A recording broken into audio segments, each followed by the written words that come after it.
yung ulam ko, yung tira pang gata nung gabi. Tapos yung ginawa ko, may bunga ng malunggay. Nilagyan ko ng ganito, bunga ng malunggay. Sarap. We need one tear, one bugger, and one smelly fork. Yan, sarap.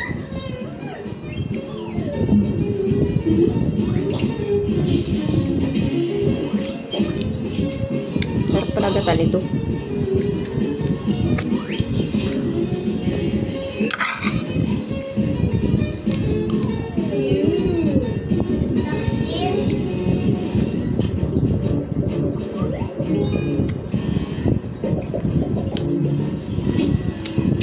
Makain ba kayo ng ganyan? Sarap.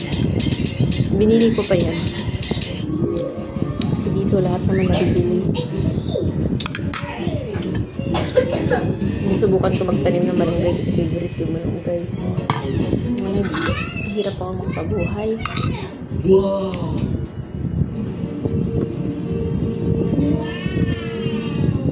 I know what to do here.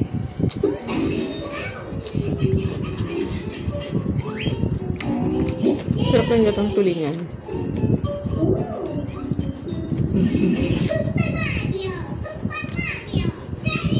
Nga lang yung asawa ko maarte. Yung brown ng tulingan, hindi nila kinakain. Sayang. Ako kumakain. Yung ninayang kasi ako. Mapait daw kasi sabi niya.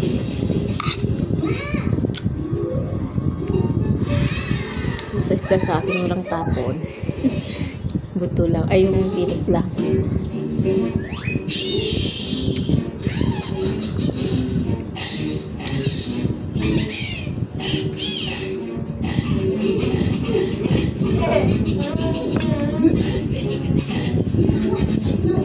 Kamay lang yan, nag-uwa yan.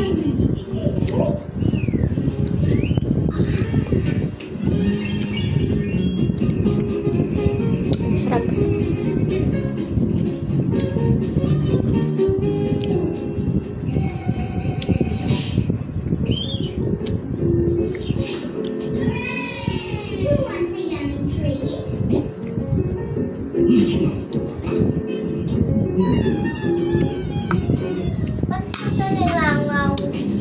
Hirap ako kumain kasi yung kamay ko.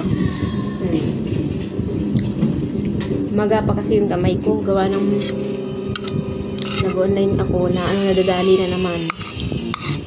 Gawa yun sa kakabasa. Yung naghugas ng plato, ganun. Sira yung mga gilid. Next timer. Today, Dad and I are exploring new places together again. This time we're having fun in Amsterdam. Let's dance together.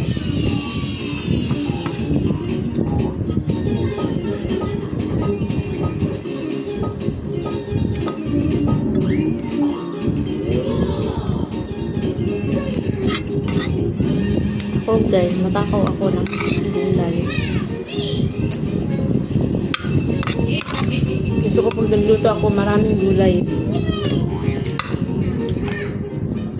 Kaya doon kami nagtatalo ng asawa ko. Sabi niya, ba't daw ang daming gulay pag ako nagluluto? Pero hindi niya alam, ako din naman kumakain. Kasi pinapapak ko yung gulay minsan. Hindi ako yung kalakain ng maraming karne or isda, ganun hindi. Mas moron gulay ako. Ewan ko ba? Ganun ako. Hi, hi.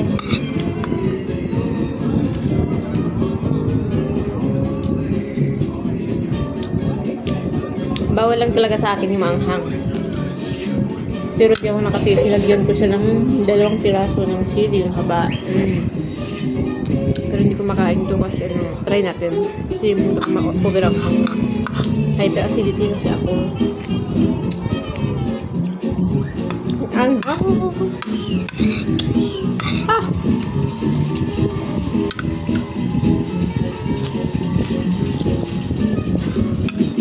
Parang hindi kami tubig.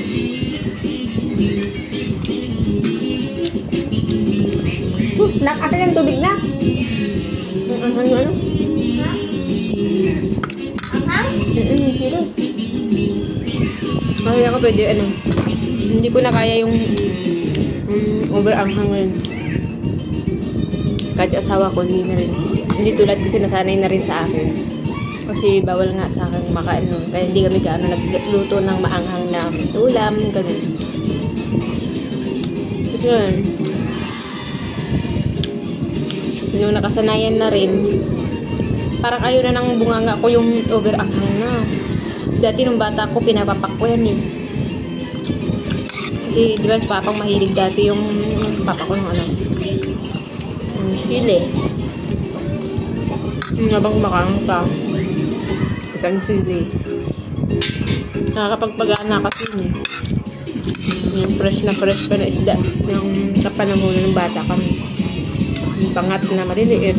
Yung isda, yung ihaw mo. Tapos lagyan mo ng sili.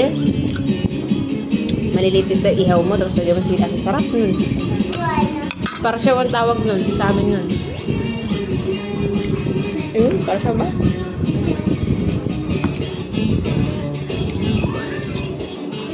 Okay, tapos na ako.